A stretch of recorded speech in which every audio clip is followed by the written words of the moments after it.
Hello, everybody. Thank you for the introduction and for the nice invitation to talk to you. Yeah, I'll be talking about constraint optimization for diffusion MRI and specifically polynomial constraints. And this is work that I've done over the past few years together with my collaborators. And just to set the stage, in diffusion MRI, you typically fit models to your data that provide some model parameter estimates that help to interpret the data. So for example, as a very simple example is that you can model your signal as an exponentially decaying function where the decay rate is determined by the diffusion coefficient D. And for different models, you can have different reasons to assume that the parameters that you estimate have to satisfy certain conditions. So in this simple example, the diffusion coefficient has to be positive. And the purpose of constraint optimization is to ensure that these a priori known conditions are actually satisfied when you do your model fitting. So in diffusion MRI, there's a large variety of different constraints for different models. And this is a non-exhaustive list of examples. So the diffusion tensor that you measure with diffusion tensor imaging has to be a positive definite matrix, for example. Orientation distribution functions that represent relative amounts of fibers, for example, in different directions, are positive functions on the sphere.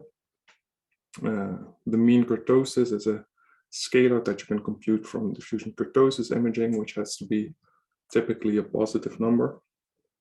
And the propagator, which represents the probability density function for molecular displacements, also has to be a positive function on R3. Now, why do we care about these constraints? Well, in this example, where I show fractional anisotropy maps computed with from DTI, you can see that if you do not enforce this condition that the diffusion tensor is a positive definite matrix, that you can get these extreme values somewhere in your maps, which are artifacts. They shouldn't be there. And if you do enforce your constraints, then these artifacts disappear. In this case, the consequences of these errors are perhaps a bit innocent, but for other models, like for example, MAP-MRI, where you can show the return to origin probability maps, the effects of these constraint violations are much more severe. So on the left here, you see the unconstrained fit return to origin probability map. And on the right, you see the much smoother, much nicer constrained version. And the unconstrained one is essentially useless, even though you get very nice looking maps if you do enforce constraints. And then in an even more extreme example, you can consider spherical deconvolution, where you have these orientation distribution functions that I mentioned before, which represent fibers.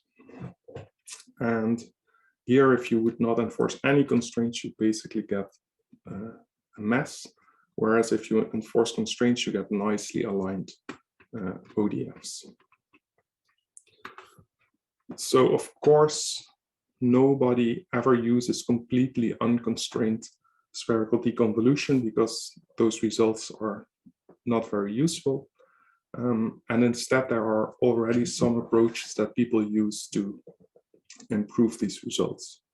So a very common one is to use local or partial constraints, which let's consider, for example, MAP-MRI, where the propagator is a function on R3 that has to be positive. What you can do instead of enforcing this condition exactly is make sure that in 1,000 different points, this function is positive. And this is a much simpler constraint to enforce than actual global positivity, and will already improve your results a lot. So this is something that is commonly done also for spherical deconvolution, for example. Another approach is to use regularization. So in many cases, the severity of these constraint violations is much greater when you have a lot of noise. And by using regularization or smoothing, you can get rid of some of the noise. And this will also improve the artifacts that you get when you have constraint violations. But of course, the ideal case would be to actually enforce the exact constraints. So to actually make sure that globally in every single point, these constraints are satisfied. And this is a very difficult problem for most models and for most constraints. So you can do this, for example, for DTI and other relatively simple models, but for many models, this is quite difficult. And the work that I'll be presenting here is about polynomial positivity constraints. So these are constraints where we enforce specific polynomials to be positive globally, so everywhere. And it turns out that this is quite a generally applicable type of constraint that you can use in many different diffusion MRI models. And I will cover these in this talk. And these represent essentially the best. I got a request that live transcription would be enabled. Should I do this? You can say yes, yes. Okay. All right, so these plus methods, or these polynomial positivity constraints, basically represent the best computable, or let's say the best computable approximations to exact constraints that we currently are aware of. All right, a brief overview of the talk. I'll start, because I'm not sure what the background of everybody is, with a little recap of model fitting and constraint optimization.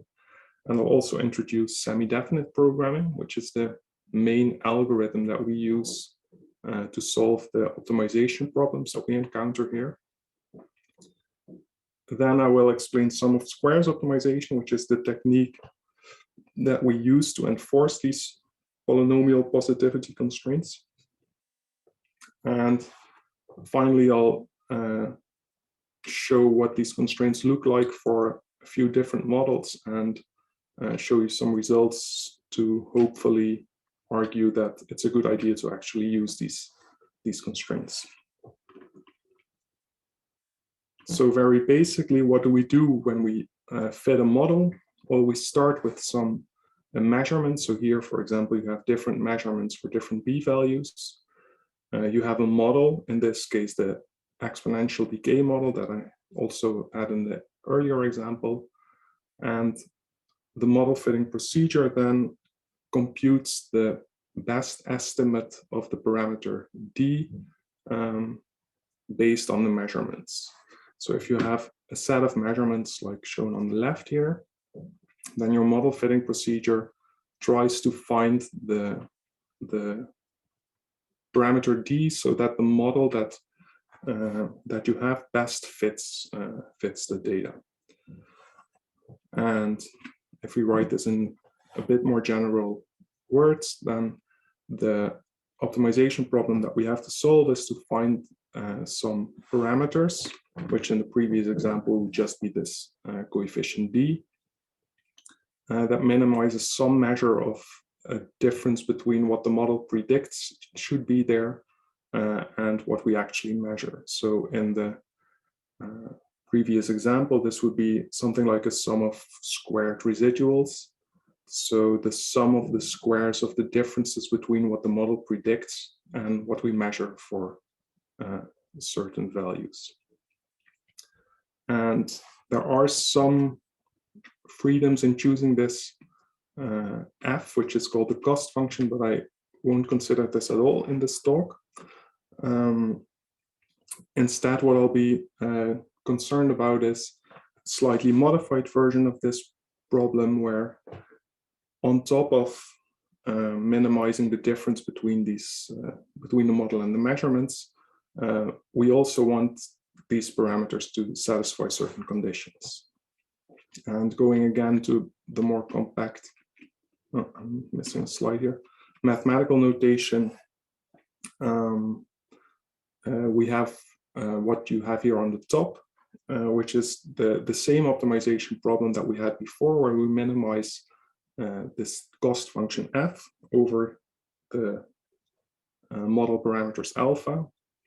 But now we also have these constraints, which are expressed in terms of g and c, which have to be satisfied as well. And if so, for different complexities of f and g, these problems are easier or more difficult to solve. If we have the simplest case, both f and g linear and alpha, then the problem is a linear programming problem, which is fairly straightforward to solve. And if we get more complicated f and more complicated g, then the algorithms take longer, and yeah, everything becomes more difficult. And of course, it's not difficult to come up with cost functions and constraints that are essentially impossible to solve, so for which we have no known algorithms that can solve these problems efficiently. And the challenge that we have when we do constraint optimization is to formulate our constraints in such a way that we can use one of these existing algorithms where we know that we can solve this problem efficiently. And the optimization algorithm that I'll be using here is something called semidefinite programming, which is an algorithm that can solve problems of the following form, where we have again the same optimization problem, so the same cost function depending on the model. And we have constraints which are of the form that there's a matrix A which is linear in the model parameters, which has to be positive definite. So this is something, a type of problem that you can solve with semi-definite programming. And the most straightforward example of how you could use this is DTI. So in DTI, we have that the diffusion tensor has to be positive definite. So we can just substitute D for A and then use the cost function that's appropriate for DTI. And then we get a semi-definite program that we can use to fit a DTI model where the diffusion tensor is guaranteed to be positive definite.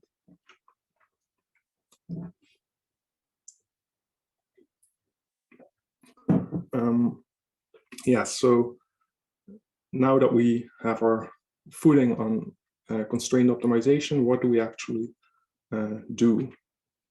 Well, the methods that I'm talking about, they work by enforcing non-negativity on polynomials. I mentioned this before. So the problem that we'd like to solve is to minimize this cost function again, subject to the condition that there's some polynomial which is linear in the model parameters and which is as a variable, for example, x, which we require to be positive. This is the type of problem that we want to solve. Now, unfortunately, this exact problem is NP hard for general polynomials P. So effectively, this means that we don't really have efficient algorithms to solve problems like this currently. And so what we have to do is come up with a relaxation, a different kind of constraint that gives us approximate and appropriate fits. And the way that we do that for non-negative polynomials is by recognizing that if a polynomial can be written as a sum of squared functions, so if you can rewrite your polynomial like shown here,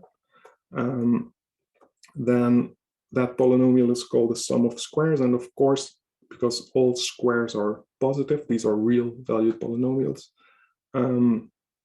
this polynomial P is then trivially guaranteed to be non-negative. So the problem that we actually solve, instead of the one where we require the polynomial P to be non-negative, is we require the polynomial P to be a sum of squares. So we check if this polynomial can somehow be written as a sum of squared polynomials, which would imply that it is a non-negative function. And unlike the previous problem, this is tractable. So for general polynomials, we have efficient methods to solve this problem.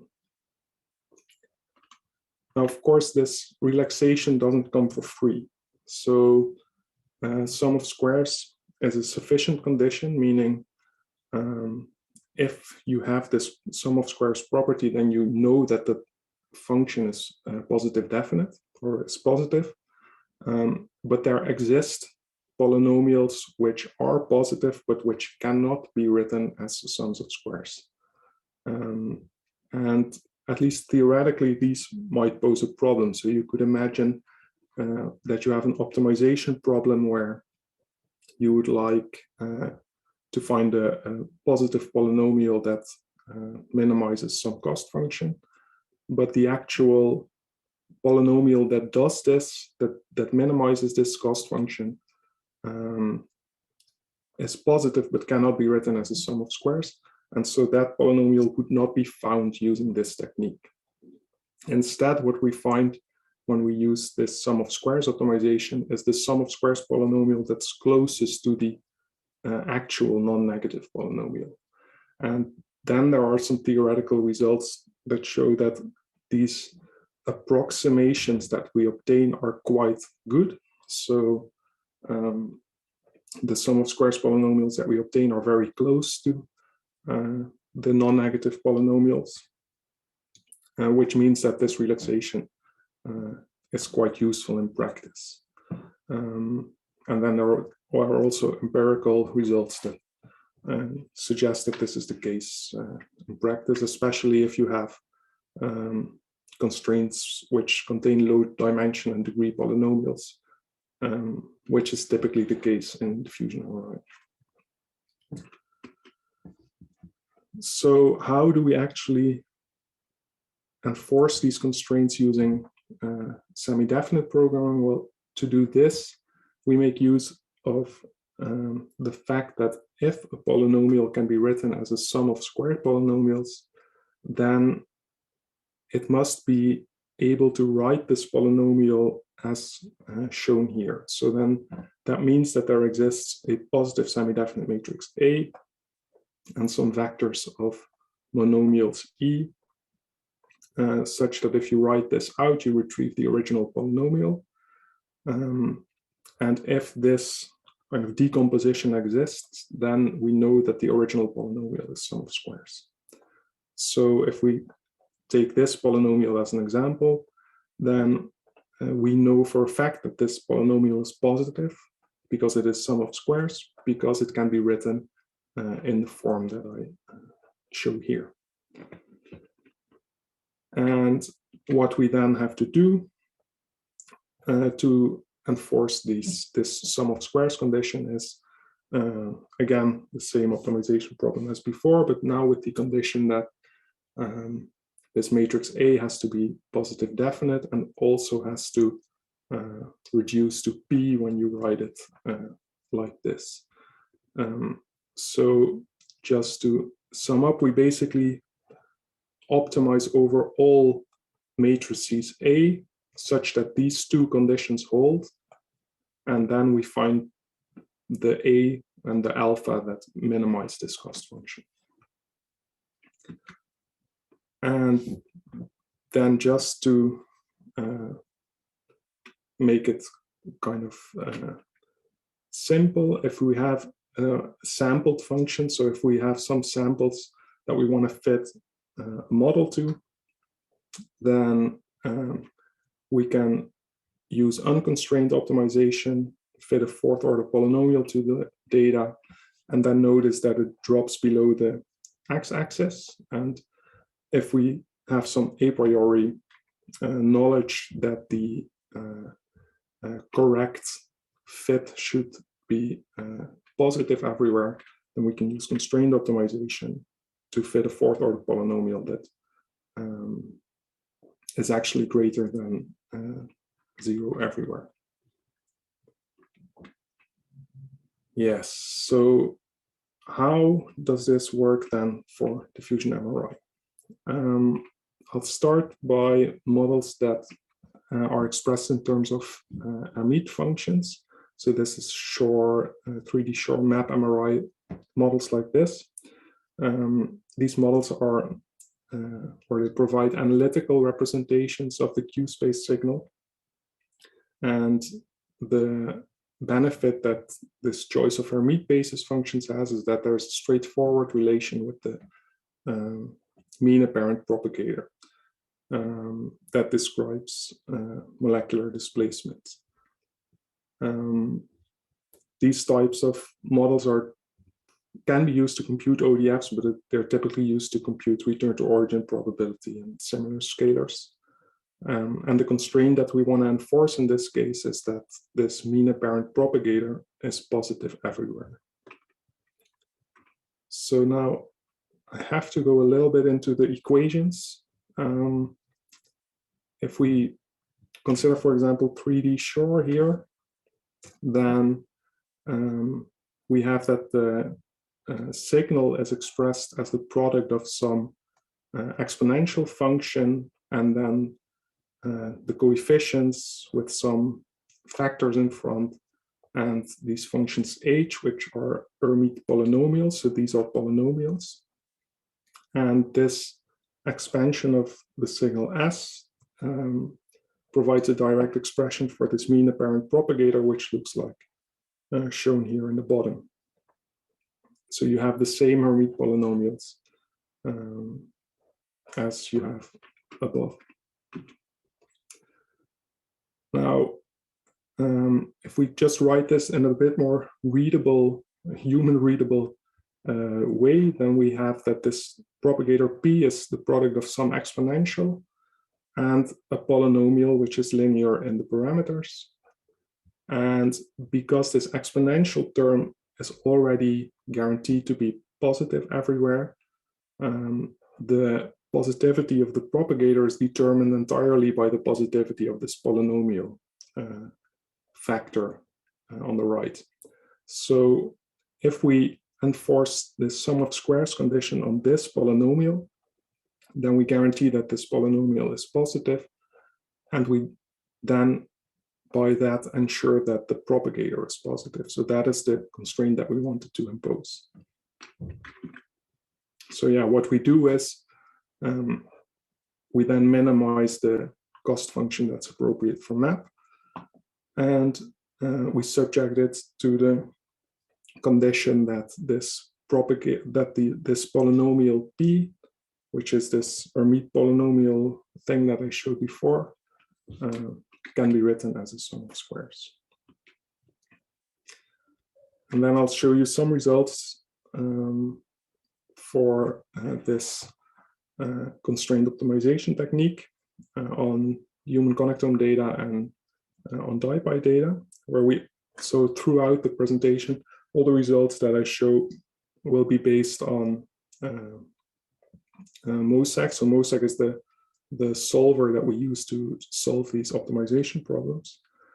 And in this case, we compare our constrained optimization results to some publicly available MAP-MRI implementation in tortoise, which is locally constrained. So where we have that there's a finite number of points where the propagator is guaranteed to be non-negative. And we also compare with Dipy's MAP-MRI implementations. Then the first thing that we find is that even though the locally constrained MAP-MRI fits have some constraints and have some improved results. These constraints do not produce or never result in globally non-negative propagators. So even though the propagator is constrained in a large number of points to be non-negative, it is typically negative somewhere in essentially all cases. So this K is the model complexity, so the maximum degree of the Hermite polynomials used in the model. And yeah, we find that the constraints are violated essentially everywhere. And these constraint violations, they can cause quite big problems still.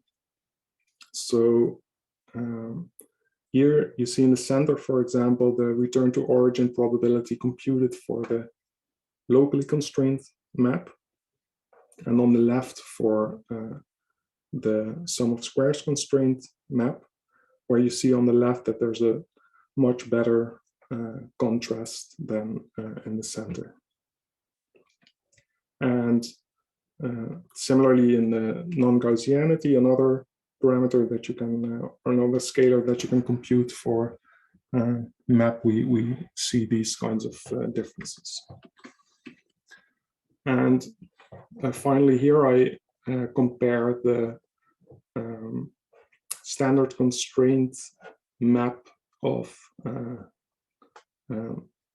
that's fitted with the Dipy on the right and the regularized version, so where there's some denoising going on, and the sum of squares constraint map on the left.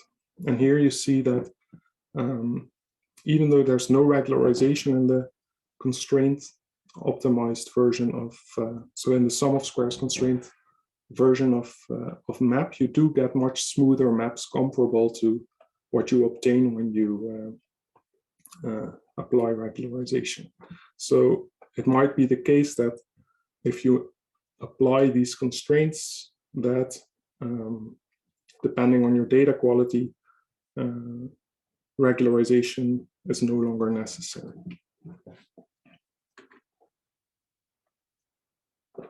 So the second class of models where we can use these this sum of squares, the sum of squares constraints is in cumulant expansion models. So these are generally valid for low b-value data, and they are concerned with Gaussian diffusion and deviations from Gaussian diffusion. And they are used, for example, to compute fractional anisotropy, microscopic FA, etc. And so these cumulant expansions, they cover DTI, diffusion kurtosis imaging, and also Q-space trajectory imaging, for example. And in this case, the type of constraints that you can use is a bit more varied, but for example, we can ensure that any covariance matrices appearing in these models are positive definite. So this happens in DTI and Q-space trajectory imaging, for example. And more generally, we can enforce that the cumulant generating function should be convex, and this is something that I'll return to in a bit. So just starting with the standard narrow pulse approximation cumulant expansion of the signal, we get expressions where the signal is an exponential containing some polynomial expression. And for example, if we only look at the q squared term or ignore all the higher order terms, then we're left with the DTI model where this diffusion tensor has to be positive definite. And this, as I showed before, you can immediately enforce in semi-definite programming. There's no need for these sum of squares things. If we also include higher order terms, then a general way to come up with constraints is by considering that the cumulant generating function, which is this logarithm of the signal where you replace Q by I of Q, and which basically means that you take all the terms of this higher order polynomial and remove all the negative signs in front. Then this polynomial has to be convex. And this convexity condition for dTi, for example, corresponds to this positive definiteness constraint. But for higher order models, it provides additional constraints. And this convexity is a property that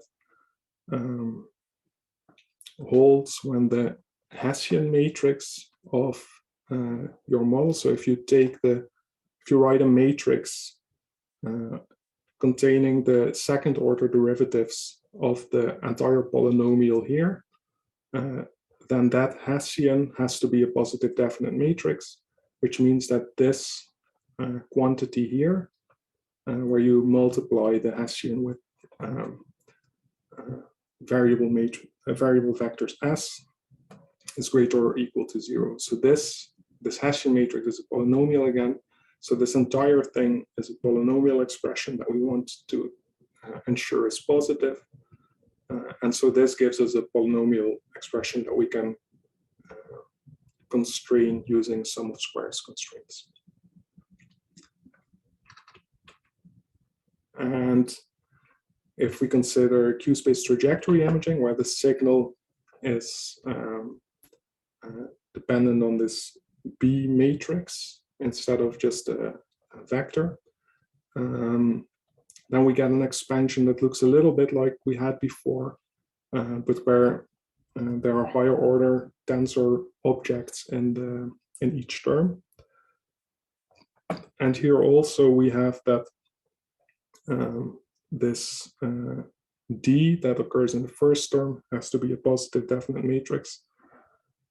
And this fourth order tensor C that occurs in the second term can be written as a second order matrix, which then also has to be positive definite. So in this case, and I'm going a little bit quick here, I don't want to spend too much time, but in this case, these two constraints can be enforced already with standard semi-definite programming. There's no need for the sum of squares constraints again. So here we can already do a lot with existing methods. But there are also additional constraints that depend on both C and D, where you do need this sum of squares framework. But I won't be covering that in the rest of the talk, so I'm just going to skip that for now. So for these methods, these models, I'll show you some results based on the massive data and also on the public Q-space trajectory imaging data. And we compare with our own implementations of the unconstrained fitting methods. And here again, we find that constraint violations are quite common. So this is the standard PGSE cumulant expansion. So case 2 corresponds to DTI, case 4 corresponds to kurtosis imaging, etc. And here we see, unlike in the previous case, that constraint violations become much more common if you go to more complex models. So this is quite nice if you have high quality data and your model is simple enough, then these constraints are not really necessary. But already for the DKI model, something like 20% of the voxels in this data set contain constraint violations. So it's probably still a good idea to enforce these constraints. What we then find if we enforce these constraints is that even though only 20% of the voxels are impacted, there is quite a big difference. So for example, the mean kurtosis, which you can compute if you fit a DKI model, is typically required to be positive for physical reasons. And this is not the case if you do not enforce constraints. If you use the sum of squares constraints, and you can see this is a histogram of all voxels in the white matter, then you can see that the whole histogram shifts a little bit to the positive side, and there are no longer any voxels where this mean kurtosis negativity or positivity is violated. And the interesting bit here is that in the sum of squares constraints, we do not actually enforce positivity of this mean kurtosis. It's just a consequence of the constraints that we do enforce, that we have this, this effect. And you can see if you would just use the unconstrained method with the additional constraint that the mean kurtosis has to be positive, then you would get at zero a peak of all the values that are now negative, which would be shifted towards zero. And you do not have a peak like that in the sum of squares constraint version of the cumulant expansion, which is very nice. For QTI also, we find that constraints are routinely violated. So here in red on the two left images, you see the violations of this condition on the C, on the covariance matrix. And in blue, you see the violations of the D, conditions on D. And then on the left, these two images are obtained for the full acquisition, so using all the data that we have available. And on the right, it's it's based on a subsampled data set. So here you see, just like in the previous cumulant expansion example, that if you have more or better data, that your constraint violations are reduced. And in the case of QTI, for example, which is quite a recent technique, you can expect that improvements of the acquisition will actually significantly reduce these kinds of violations. And then in QTI, just like before, you do already see that there's a benefit to enforcing the sum of squares constraints. So on the right here, for example, you see an unconstrained QTI fit where we show the micro-FA scalar, and all the red voxels here are voxels where the micro-FA cannot be properly computed because of errors in the estimates. And these artifacts disappear completely if we use sum of squares constraints.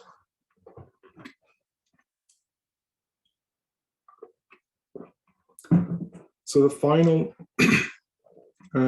group of models that I'll be talking about are spherical harmonics. Spherical harmonics are used as a basis for functions on the sphere, and in diffusion MRI they're typically used to represent the ODF. And because they are very convenient for the computation of spherical convolutions, they occur in quite a wide variety of models. So they're quite common in microstructural models, for example. And the condition that we have when we're talking about spherical harmonics is typically that the spherical function should be positive, so that the ODF should be positive. So in this case,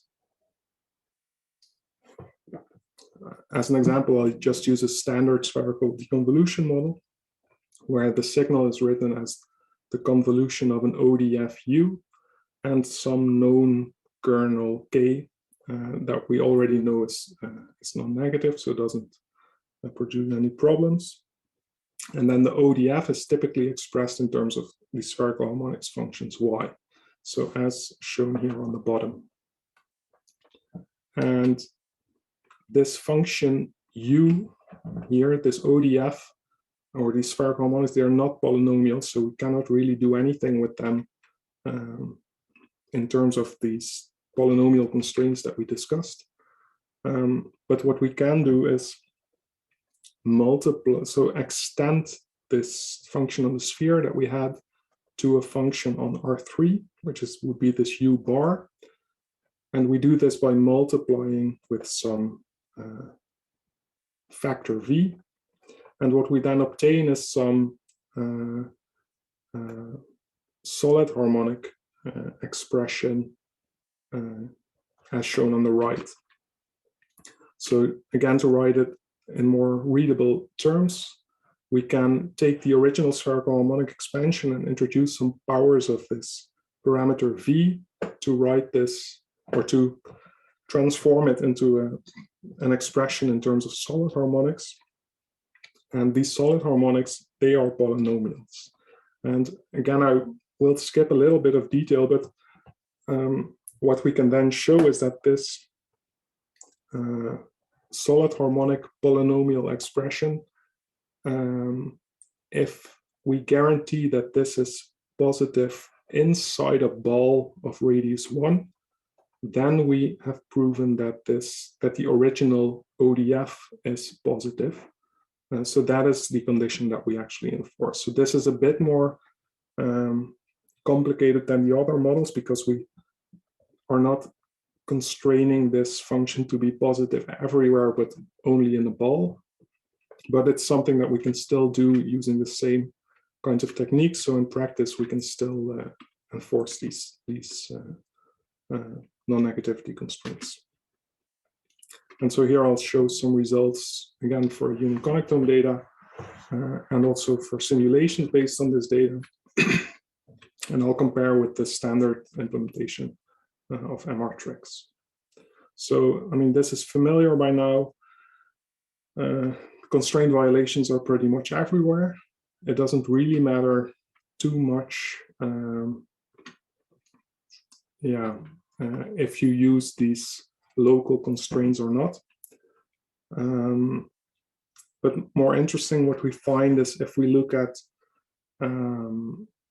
simulated data, so data where we have a known ground truth, and then we add some noise and try to recover our parameters, then we find that if we use the sum of squares constraints, that we're much closer to the ground truth parameters than if we do not use these constraints.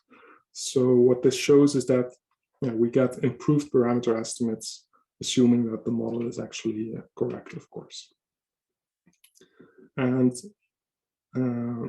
likewise, we can look at these ODFs that I already showed before. On the left, you see the sum of squares constraint ODFs, and on the right, you see the ODFs that MR tricks produces. And the differences here are a bit more subtle, but you can see that the ODFs on the right are a bit bigger than on the left, and also that there are these kind of spurious peaks, these small little peaks in the center of these ODFs that seem to be artificial and which largely disappear if we use the global constraints on the left.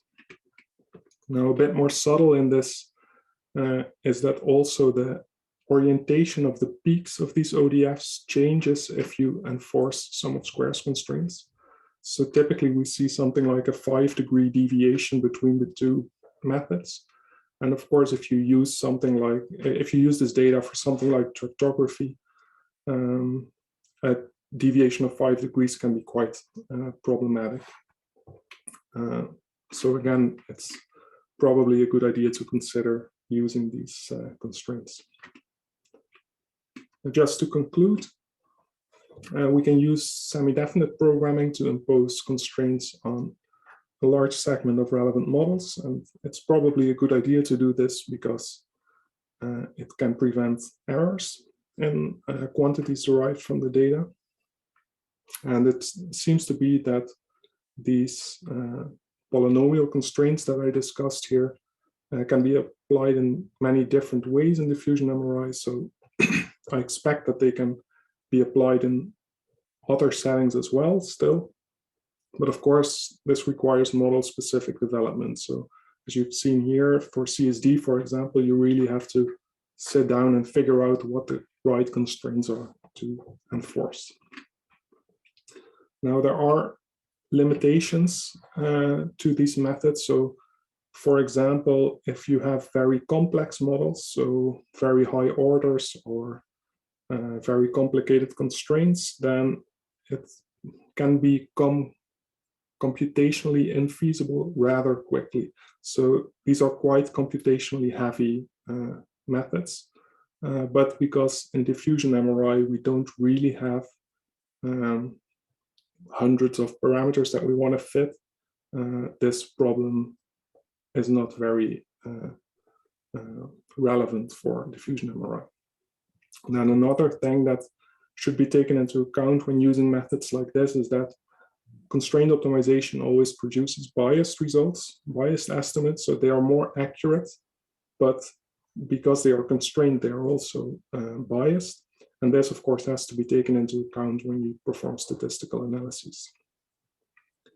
And finally, I should note that regularization and constraint optimization are quite different things and should be used appropriately. So regularization should be used when there's noise that you want to get rid of, and constraint optimization should be used when you want to make sure that certain constraints are satisfied.